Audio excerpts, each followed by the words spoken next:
Hello, everyone. I'm Linda Shaw with Boulder Events. If I haven't already met you, I just can't thank you enough for joining us today for our first ever Boulder Insights Live.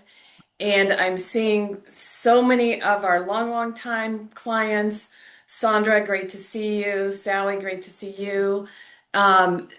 Really appreciate you joining us today. And we have our very newest BolderBid client here today. Jeanette, great to see you as well.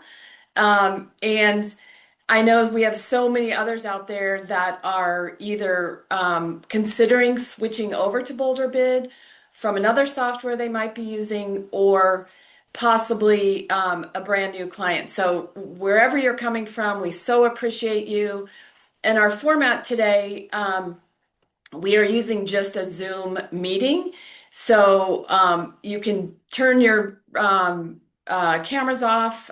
We're probably not really going to be able to take Q&A. Are your best option for if you do have questions, please put them into the chat and we will answer them. We're leaving about 20 minutes at the end of our session today to answer any questions that anybody has.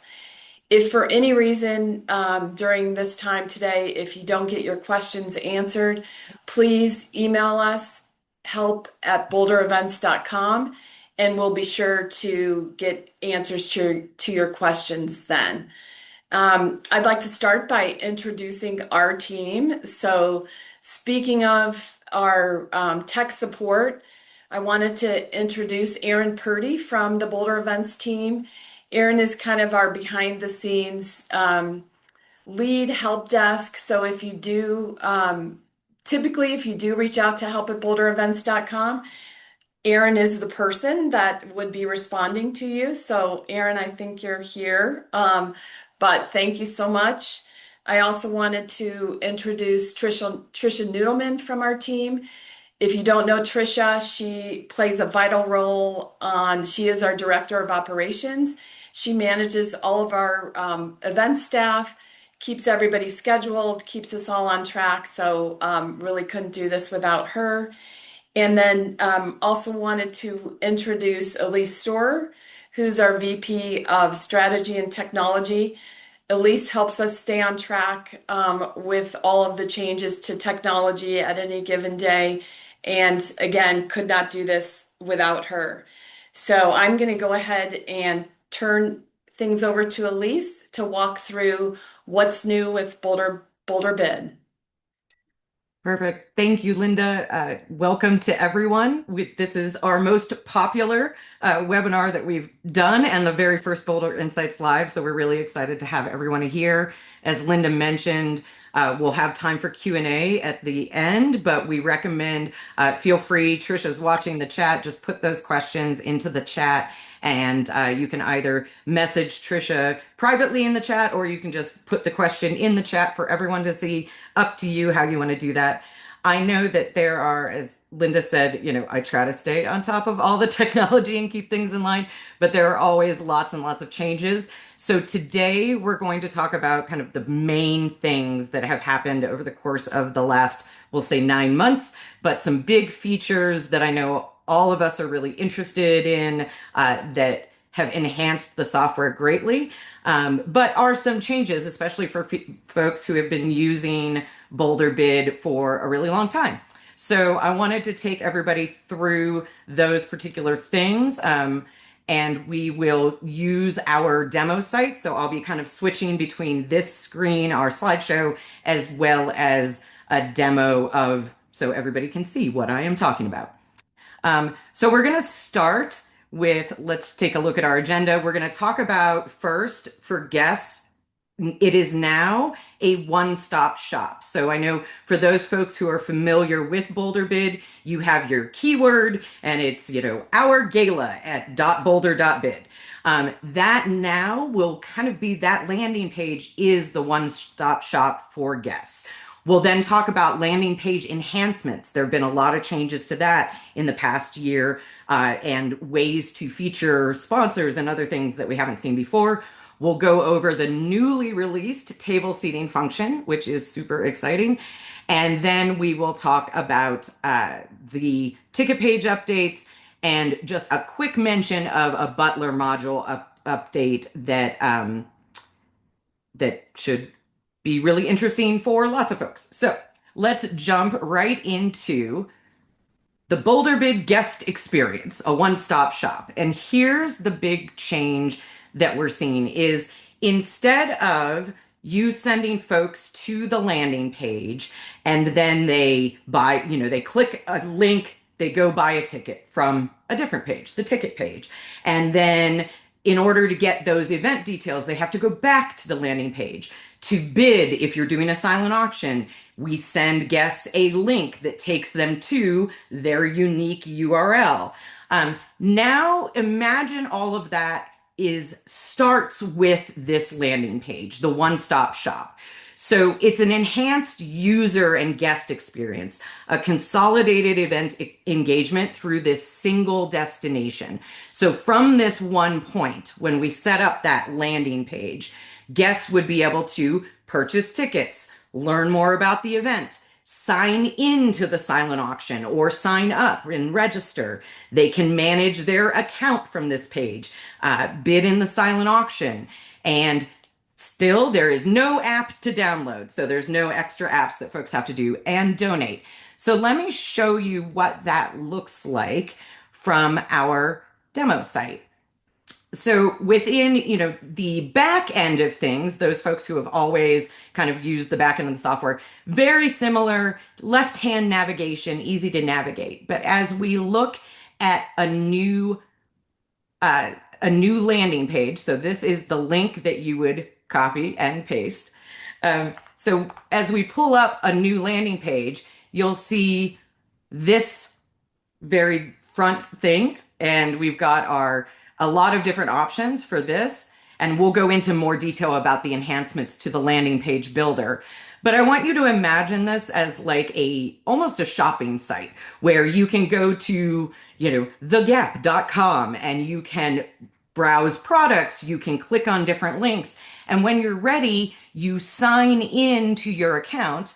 And once you do that, you can, oh, of course, they send me a code. Once you log into your account, your guests can manage their silent auction account, add a credit card, update a phone number if it's incorrect, all of those things. So I am going to check my email and get my correct code. This, of course, is part of the security, so people are confident that they are bidding just on their site. And then let's make sure I've got this. There we go. Wonderful. So as a guest, I've gotten that link. I can be sent to my unique link, and you'll see my name here at the top. So I've logged into this site, but you'll see I can still click event tickets. That'll take me to the ticket page, and this menu header still stays at the top. All of your info on your event, the landing page itself is navigable with this menu option. And you'll see in my account, I'm this user. I can change my mobile number. I can update an email address, add my street address, and add a new payment method on file. The great thing is if folks are doing this on their phone, they can actually also use Apple Pay and Google Pay.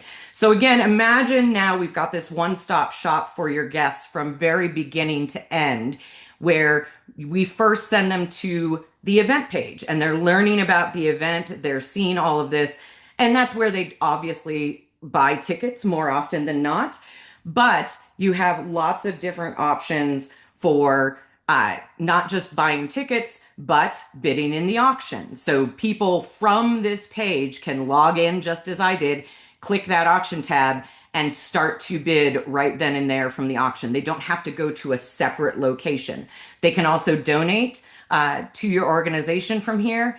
And other things that can be done from the event, you can feature sponsors.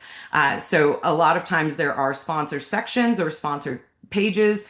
That's one of the things that the new landing page is able to do. So just keep in mind that It may look really different from the original page. For those of you who are familiar with the old legacy version, it was okay, we sent a link to our guests, they clicked that link, and they were brought to their own bidding page. That process is still the same, but it takes them to their own bidding page, which would be this auction, or we can send them a link directly to check out now and pay without having to go to a different location. If they add a credit card, once they've done that, let's say they want to switch out their card, they can certainly do that from my account. And what this does is it allows you to have one URL, one spot for your event, for your guests from beginning to end. The other thing to note, I know I already mentioned it, but please keep in mind, once again with BolderBid, there is no app to download. So you don't have to download an app to buy tickets, to participate in the auction. Each person still has their individual account tied to the system. So going back to all of those things. This is that one-stop shop now. So from beginning to end, that landing page URL can really be a workhorse for your entire event, from ticket purchases, sponsorship purchases, learning about the event, all of those things. Then, and now we're going to talk about landing page, that one big landing page, what enhancements we've seen and have come about in the last, call it 9 months. So as we do that, let's move into this. So landing page builder enhancements, we have a number of different things that have happened, and you'll notice just from that first thing I showed that there's a new header options. So we're going to go back into our site and we're going to talk about these things, what the hero banner that we're calling it now means, the new flexible layout builder. So instead of having our previous version of the software, you could have 4 different sections to your landing page, and that was all. Now you have unlimited page sections, and you have expanded section types and content blocks. So you can create one, the newest one, we're calling the action bar. The action bar really gives 3 buttons that are your primary calls to action. There is a new sponsor feature section where you used to be able to list all of your sponsors, but now we can do that in a more comprehensive way, feature a presenting sponsor or other sponsors more organized. There's also donating auction items. You can post Vimeo or YouTube video clips, all of those things. We'll look at the improved editing experience that just launched recently, and more characters for your top menu options, as well as the introduction of a save button. The one thing I do want to say is that don't worry, we're recording this. And if you have any questions, I know Linda mentioned Aaron and our help team, so help@bolderevents.com, but we'll also do our Q&A at the end as well. So let's switch back to our demo site. And again, this is the new landing page, what it would look like to, say, a guest, but we're going to dig into the software settings and the landing page builder. So much like the all the old version, it's still about the same. Again, that left-hand navigation for all of the options you could look for, from bidders to tickets to all of that. But still in software settings, that's where your landing page builder lives. And so as we open this up, you'll see the left-hand side, we have all of these builder options. So our page settings, you can add a brand color and secondary color now. If your organization has, custom brand colors, we can put those in. And what that does is kind of determine not just the overall color of the website, but this action bar where right now we have buy tickets, donate an auction item, and register for the silent auction. So lots of options under page settings. We can say for right now, we don't want to open the auction early, and so it would hide the auction button if we didn't have it set to open at a certain time. We can show sign in or not. You can, within the auction, show item and watch item buttons, which we recommend. Then we have the navigation. So Do you want to show the sponsor page link? Do you want to show the auction link, the donate link? And then, of course, the tickets link, which in this case we do. And you can modify this. So if you wanted to say tickets and sponsorships, we could do that. And as I mentioned, we have a new little save button so you can see what that change looks like and then hit save, and that would save it. Also at the top, we've got some options for views, so you can kind of see what this would look like on a tablet versus your mobile. It gets a little tinier, but you can see that we've got the menu button still and your action buttons. Um, the one thing that we mentioned that is kind of the big change, the hero banner. There are multiple different options for what your picture, your logo, your title can look like. There are 6 right now. The most simple is just Hero 1, which is a full width background. And what that would look like is the header at the top and then this lovely picture of our excellent team members at the bottom. Um, so your headers will always sit above your action bar. So lots of different options for what a hero banner can look like. I personally like for this particular picture and layout, I like Hero 4. There's also this option that says help me choose, and that allows you, it takes you to a page that gives you an example of what all of those look like. Again, lots of custom color options, etc. Another big change is the addition of the action bar. The action bar can have up to 3 buttons, and that is right now we have buy tickets, donate an auction item, and register for the silent auction. If you weren't charging or your silent auction were open and you wanted people to immediately be able to get in and bid. A lot of times when we first launch, we'll show a buy tickets and then a become a sponsor button. So whatever those primary things are, you can put them in, and these can change throughout your event timeline. Let's see here. So then we've got footer and links, again, a support email, Facebook, etc. And the big section that is primary here is your content blocks. Again, you can have Hey, unlimited content blocks. Elise, Mhm. it's Linda. I want to stop you for 1 second. We had a request to show the full screen rather than show your picture. And I think we also have a few other guests. So if we can change the view so we can just see the whole screen, I think there's some people that are maybe having a hard time seeing the screen. Okay, so that would be because it's a meeting and not a webinar. You have control over your own view. So in your upper right-hand corner, uh, you should be able to say, "I want to see the shared screen only," or the uh, or the person, or you can do a gallery view where it's side by side. So you should Thank have you. an option to be able to just go to the shared screen. And I can turn off my video, and that way you don't have to stare at me talking. So, and let me know if that doesn't work, or let Trisha know in the chat if that one doesn't work for folks. Um, So jumping into just unlimited content blocks, I wanted to kind of show you, obviously we've got event information.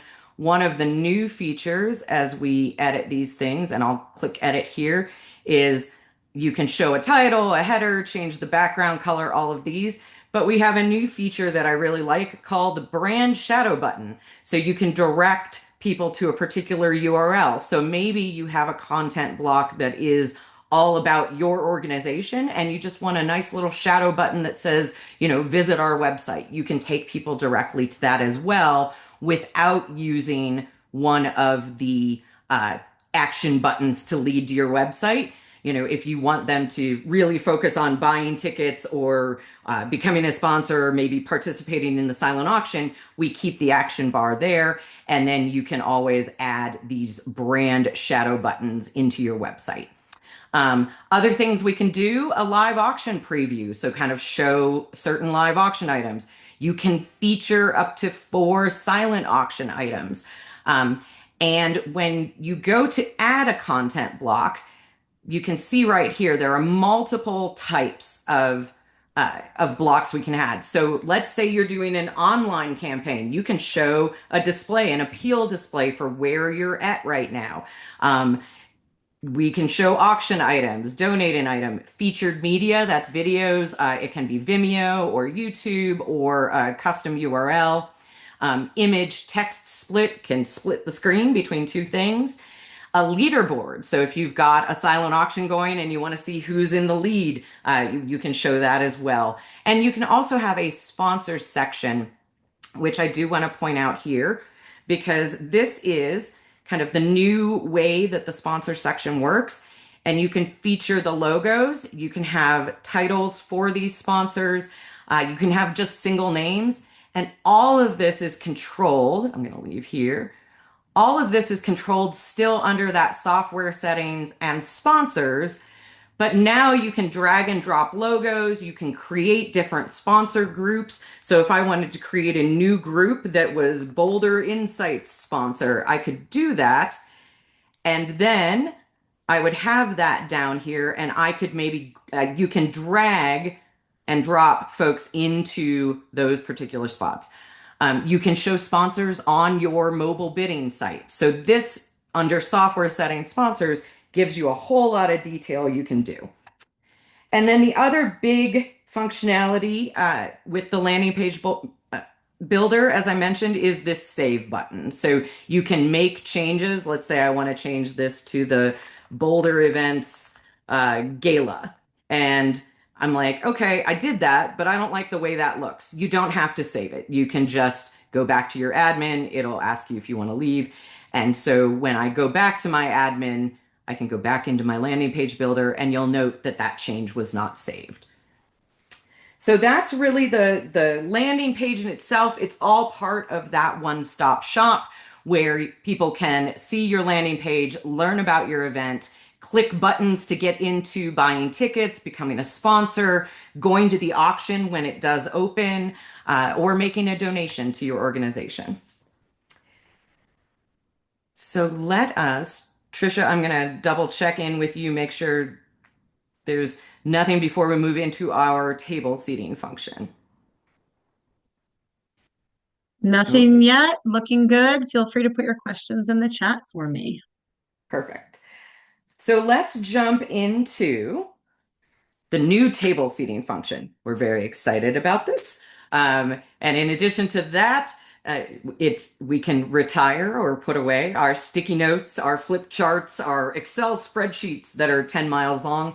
And that is all circled around event tickets. So within event tickets, we have this new option that says table seating. No matter how many ticket pages you have under event tickets, some people will split their ticket page to say, tickets only, and then a sponsorship page separate. You can do that in the system. But the table seating will pull from all ticket pages in the event tickets module. So let's jump into here and talk about table seating. We'll show you the new function, uploading a floor plan. You can create tables with editable naming, shape, and seat count, and assign your guests in multiple different ways. Drag and drop, assign directly from table seating, manage guests, and manage bidders, or print a table list with a diagram. So it'll show you your diagram at the top, give you all your tables, and then the guests that are associated underneath. And so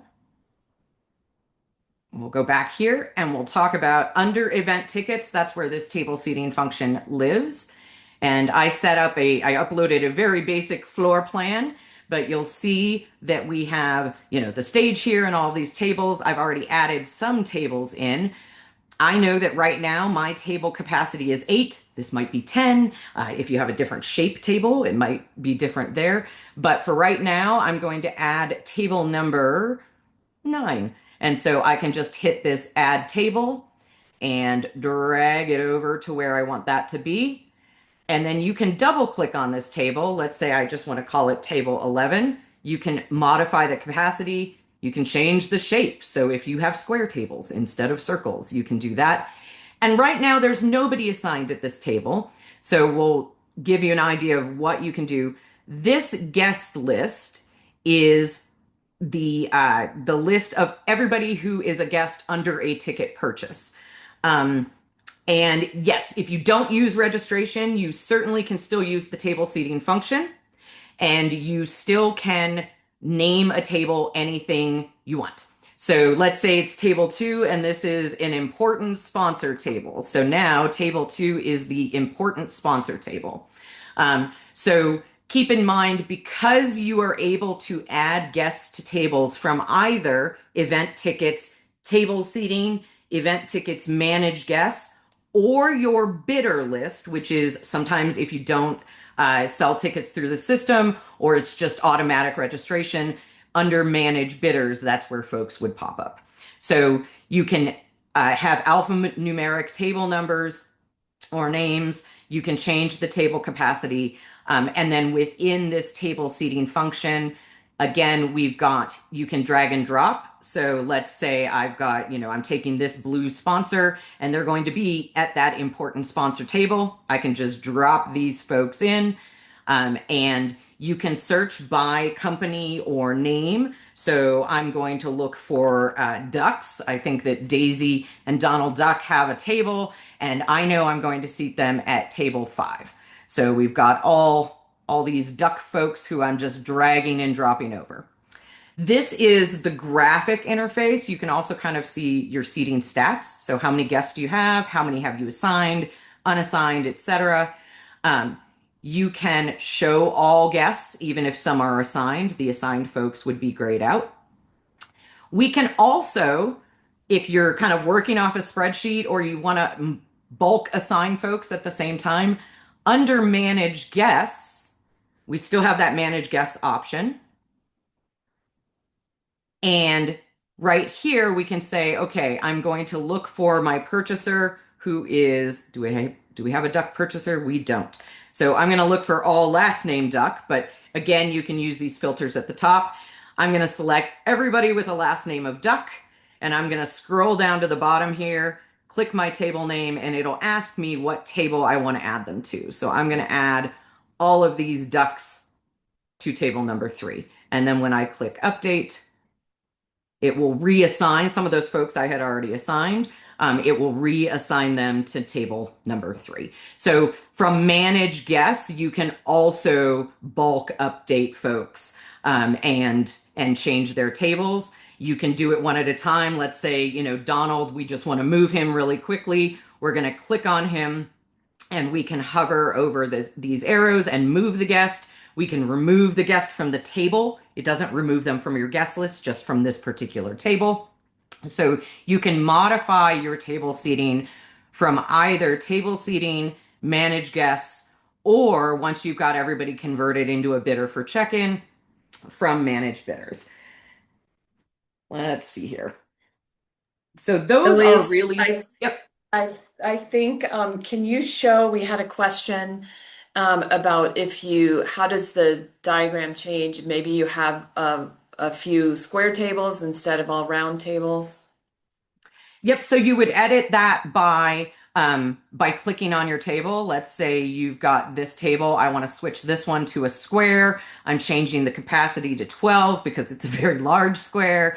And you'll kind of see you can customize your table size and layout on this diagram. So if we're putting this one table right in the middle, you can certainly change that. Keep in mind, it doesn't show seats around the table unless that's your own personal diagram, but it can show, you can lay folks out, and in the middle of each table is the count.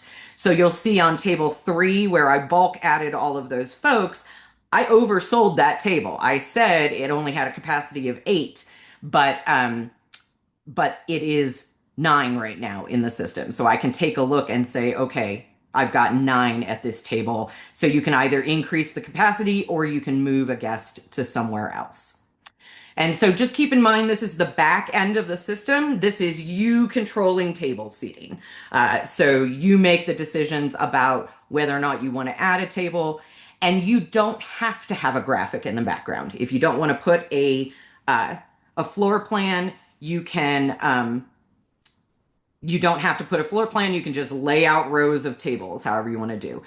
And yes, you can grab multiple people and drag them to the same table. So I just hold down my shift. I'm dragging 4 people to table 8, and now they've been moved. Elise, Elise, I there's a think question on format. What format can be uploaded? Uh, And I and believe can it's guests just choose their JPEG. own table, which is Okay.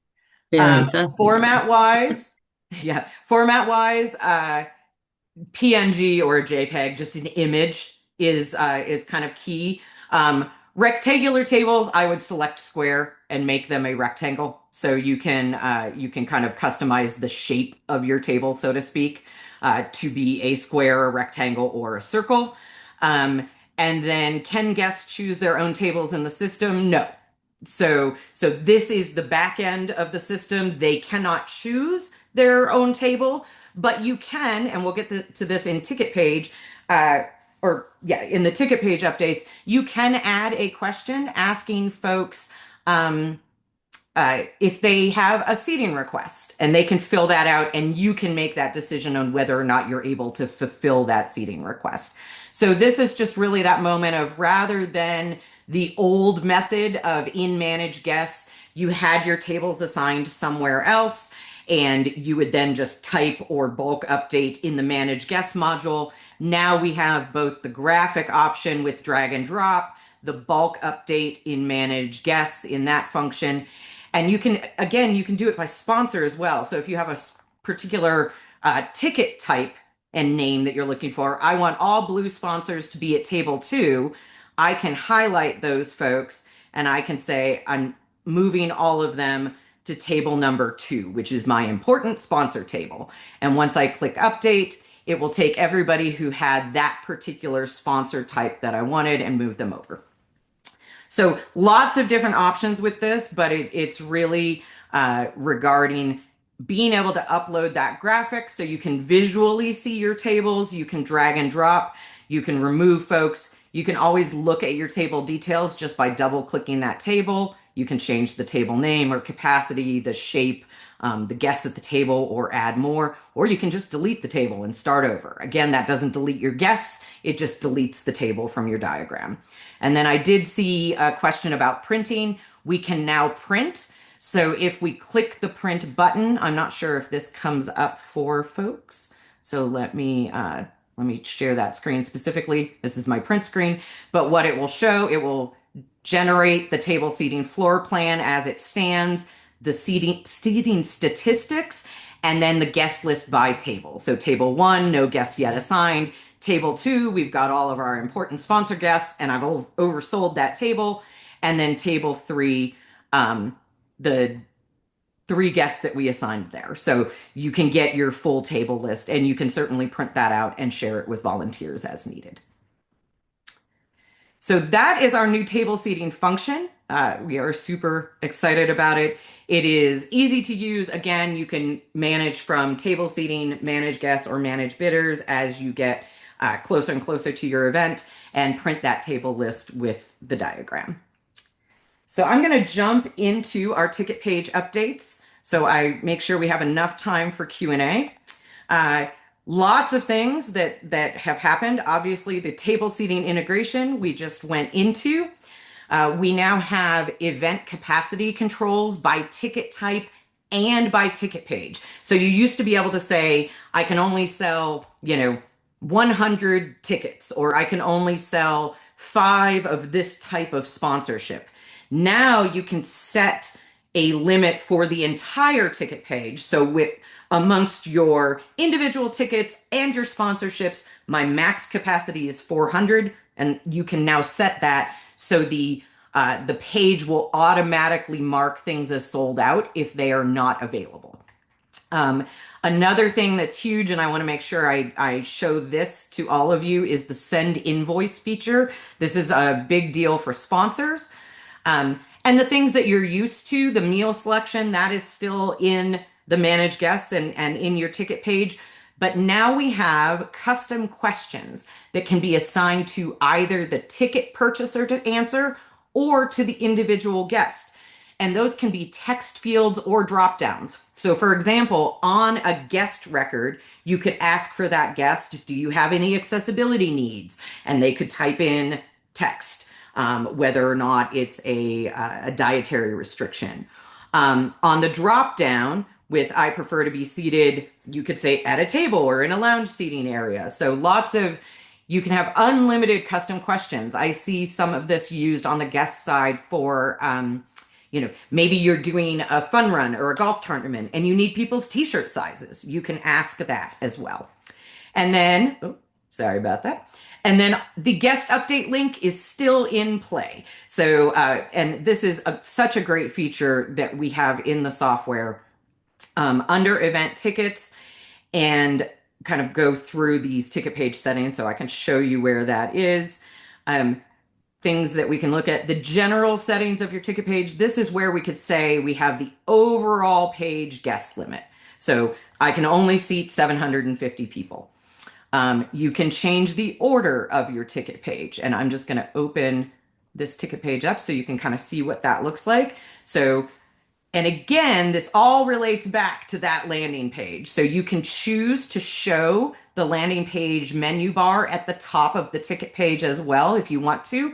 And that allows people to navigate back to their account or the auction right from the ticket page. Maybe they're bidding in the auction or they're viewing your landing page and they notice that you're featuring live auction items, and now they're set on attending in person. They can go right from there, buy tickets, and then go back to the landing page. So for tickets, you can click the button. You can have multiple ticket types, as many discount codes as you need, and those can also be alphanumeric. And then we can have sponsorships as the separate section. It can show sold out. So I'm going to buy a blue sponsor. And then you can enter guest details. There's underwriting options. And you don't have to have all of these options. You can make your ticket page very simple and just do regular tickets and have a separate page for sponsorships, or you can keep them together. You could we can now sell quantity items on the ticket page. So sometimes folks will do pre-purchase for heads or tails or that sort of thing. So those event capacity controls that we talked about, it's set in your ticket page settings. And then if you've reached that capacity in tickets, it would mark things as sold out. And then the one thing I do really want to show on the ticket page is under ticket sales, when someone makes a sale, and this can be turned on for your guests, but most of the time you will use this as an RSVP function.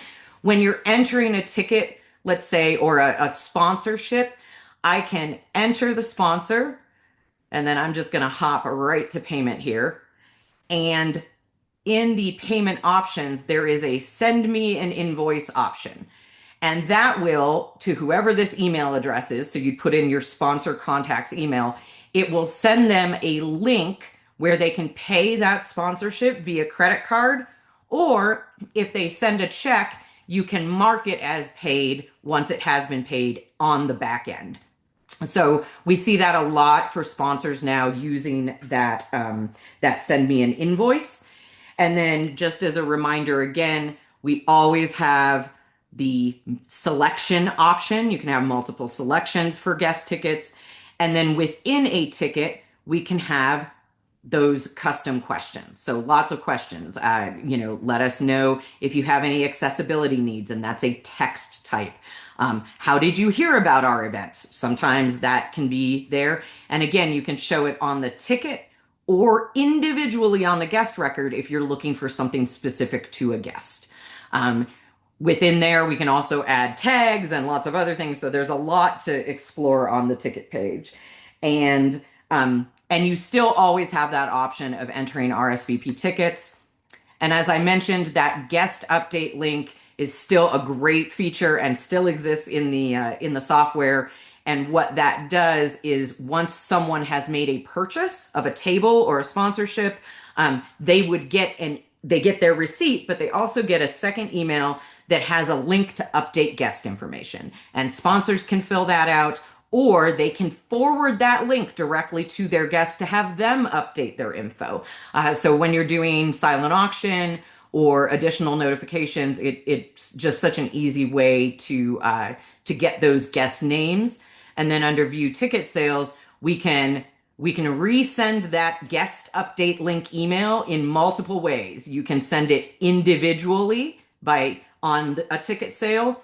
You can select multiple purchases and then say send guest update link, or I can show all my ticket sales, highlight everybody at one time and say please resend that guest update link. So lots of different options there.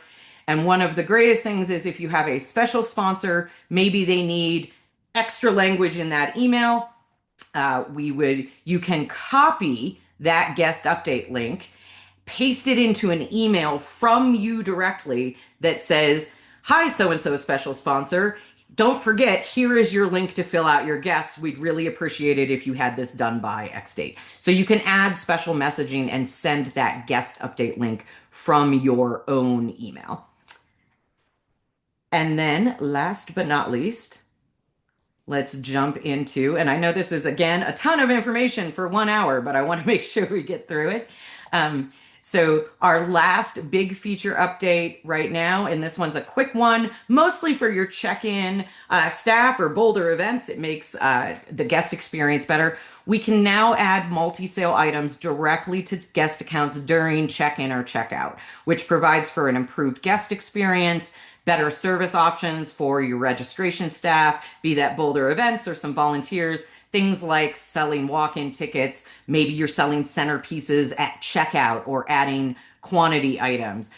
There's also the option for a rapid fire option for entering those quantity items quickly.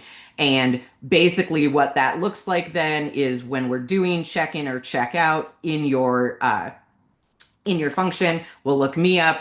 Let's say I'm here at check-in and I need to buy we'll say a walk-in ticket. I can just select an action right from my account. And by I don't mean the guest, I mean the check-in person can say, oh, we need to add a quick buy, a heads or tails chance, and a mystery jewelry bag to this person's account. We're going to add those bids and it will direct me to their checkout. So you can process that purchase right then and there. If you don't want to process the purchase right then and there, that's okay. You can go back to the main menu and say, okay, now it's time for me to check this person in, and I can check them in, merge them with a partner for tax receipts or whatever we need to do. So that's one of the newer functions that was just launched in the software. So I wanted to bring that up, is that we can now add those multi-sale items directly to guest accounts during check-in or checkout. So I am going to turn it back over to Linda and have her and Trisha, any questions that we haven't answered inside of the software. We'll take questions for the next 15 minutes or so. Gosh, Elise, thank you so much. That was so fantastic. I definitely learned a few things, especially with the landing page builder. And hopefully, for our clients that have used this for some time, you can see the big improvements that have come.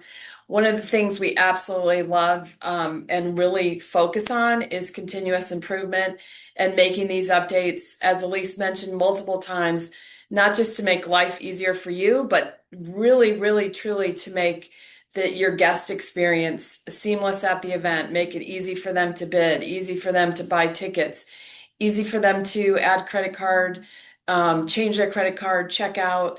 So I think I was kind of watching the chat, Trisha. I'm sure you may have some comments, but one, I know Stacy had asked under the stats, can you view tags such as food allergies? And I don't think there's on the dashboard we would see that. The tags, Stacy, I believe you would find that if you are under managed bidders, and at the top of the tag column, you can search for that tag to see which of your bidders have selected that. Elise, I don't know if you have more clarification on that Yeah, question. there's a couple different options you can use. You can if it's a custom question on the guest record within the manage guest module, it will extend out and you can see answers to those custom questions. If it's a tag, if you've converted everybody to bidders and they have a tag associated, as Linda said, in manage bidders, you can search for that particular tag. Sometimes the easiest way to do it is to download your manage bidders or download your guest list, download manage guests, and just look at that column and see who has selected that. That way we can always, check to make sure we've got folks tagged correctly. But depending on how you set it up in those custom questions, if they've selected a drop down and there's a tag associated, when that person is converted into a bidder, they would be tagged with that tag. So that's the easiest way to get tags associated from the guest side to the bidder side, but there are other ways to do it as well, just from the list in manage guests. So I also see a question from Sonia regarding auction, donate an auction item function on the ticket website. And no, that is not a new function. That's been there for a while. It's something you can turn on or off. Definitely, absolutely, we recommend turning it on if you're having a silent auction.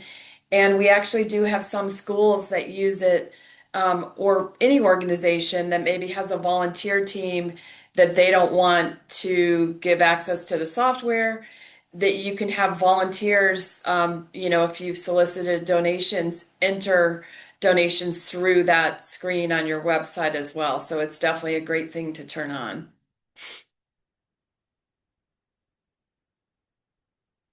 Um, Julie, how do you identify guests who have pre-purchased heads or tails the night of the event? I think, Yeah, our recommendation is that it's actually a different item number. So you set up a pre-purchase heads or tails item number, and you can quickly print the sales report for that. So usually what we do, I know when Boulder Events is at an event and we're recording the heads or tails sales from the stage, we usually have that set up as a last call heads or tails item so we can differentiate between I purchased from a volunteer versus I pre-purchased versus I purchased, I held my paddle up for that last call. It just helps with data accuracy and recording. So we would normally recommend if you'd like to sell, pre-purchased heads or tails on the ticket page that you assign, you just make a different item number for that. And we usually keep them in an order or a sequence. Like 20 is pre-purchase, 21 is at the event, and 22 is last call from the stage. It can be simple and it can be any item number. and Shannon, to answer your question, yes, if you turned on the donate an auction item function, those drop directly into the silent auction, and the donor can enter the item name, the description, and they can also upload an image. So it can be a huge time saving for your team to encourage your donors to do that.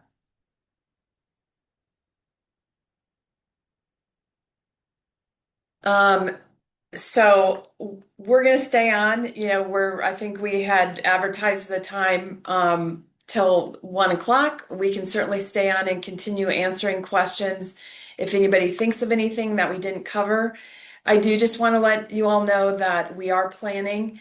We've realized that, technology changes so quickly and there's so many updates, and we're thrilled to be able to bring updates all on a regular basis. So we're going to be doing these Boulder Insights Live monthly going forward. Our next session will be Wednesday, July 22nd, same time, 12 to 1. We definitely hope you can join us that day as well. We're really going to focus that session on fundraising components, talking about a little bit of what we've mentioned today. Entering silent auction items. There's multiple ways you can enter silent auction items into the software. We're really thrilled for any of you that are old Greater Giving or One Cause users.